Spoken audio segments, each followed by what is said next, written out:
Ayan, so isang magandang araw sa inyo guys. At ito oras na natin na para maglinis ng kulungan. Kasi kung nakikita nyo, puro tayo nagpapakain at paligo ng ibon. Ngayon naman, oras naman ito para maglinis ng kulungan ng kalapati. Yung mga dumi ng ibon natin. Tapos bigla umiyak si Ali. Akala ko kung sino. Yan, maglilinis tayo ngayon ng mga dumi ng ibon natin. Yan guys. Yan, tignan nyo kung paano linisan.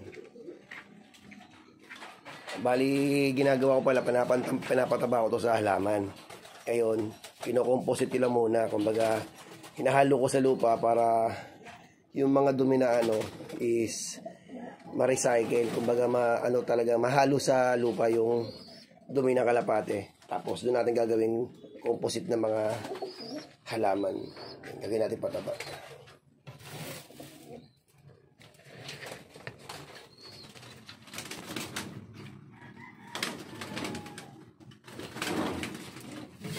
Panorin nyo guys. So ito yung guys, ihalo muna natin sa lupa para maging composite to.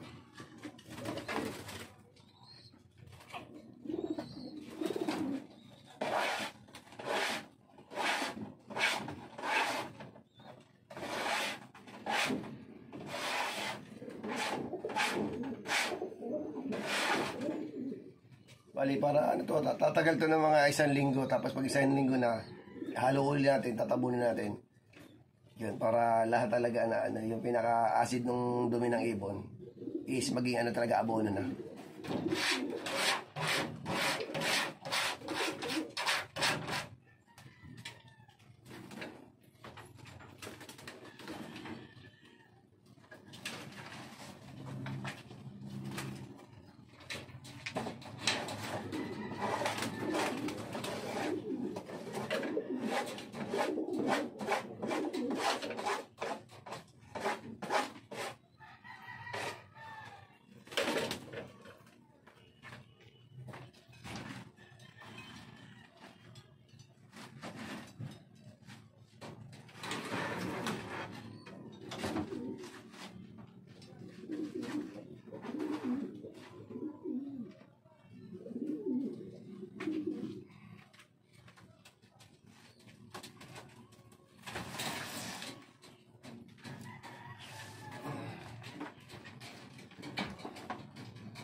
Yan guys, ang karabi ang kapal. Ang gagawin natin ito, pagka ilagay natin ito rito, ilagay natin ito ng uling. Uling para yung singaw naman ng yung dumi ng ibon is hindi naman talagang maamoy na maamoy. Kaya kagaya na ito, makikita nyo may uling. Yan.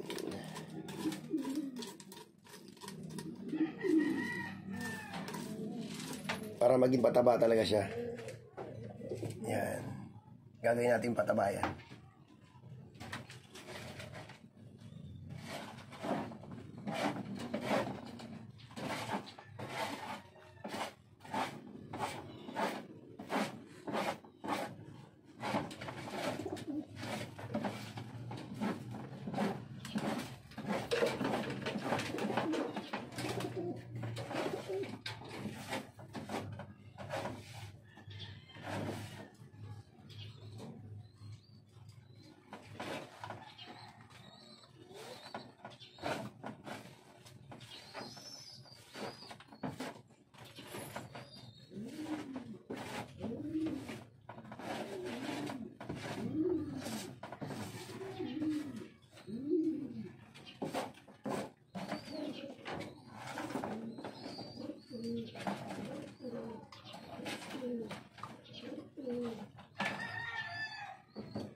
Paalala guys, hindi mo pwedeng i-abono to diretso yung dumi ng kalapate kasi may cause na mamatay yung halaman mo. Gawa na yung acid niya, masyadong mataas yung acid.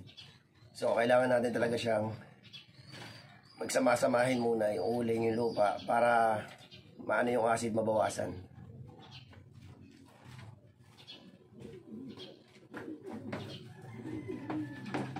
Yan, pagka ganyan na yan, kailangan natin niya para isahan, sabay-sabay na lilinisan.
Bali, ang linis ko talaga rito guys, ito yung ikalawang araw. Lilinisan natin ito. Dati yun.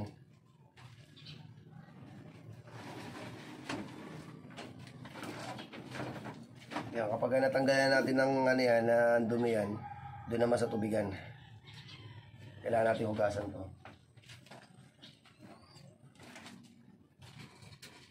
Yan, samahan nyo ako para mahugasan natin to.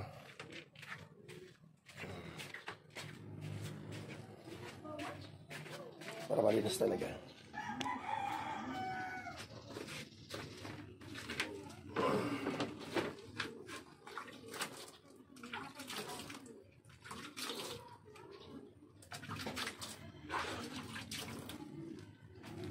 Malinis tayo yan guys dito guys.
Yan, okay na guys. Tapos na.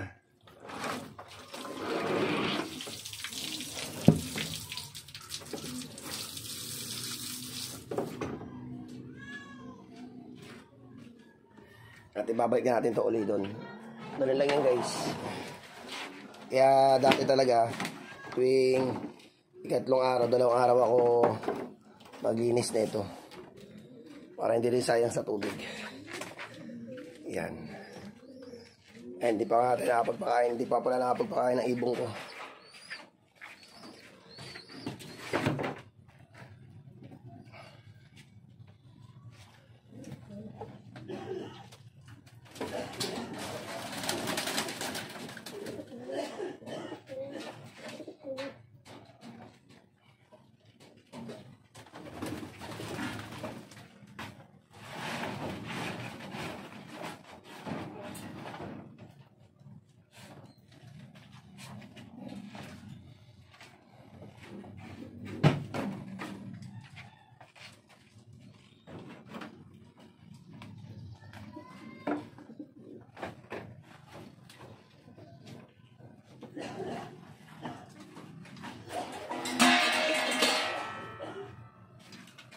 Yan, ganun kadali lang maglinis dito. Kaya sunod natin to yung mga paisa-isa na to. Hanggang doon. Yan. At yun dito naman, madali na lang to kasi may uling naman to sa ilalim. Nakarekta na yan. Dali na nalinisan ko kung susunod nila yung babaw niya, yung may makakapal.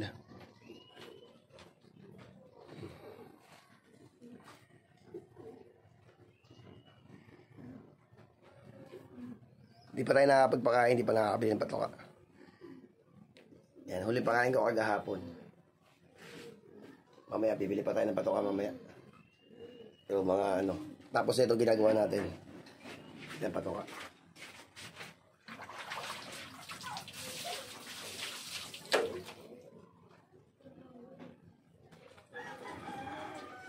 Yan guys. So guys, maraming salamat at magandang araw.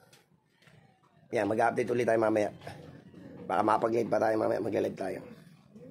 Yan po, maraming salamat po at God bless sa lahat.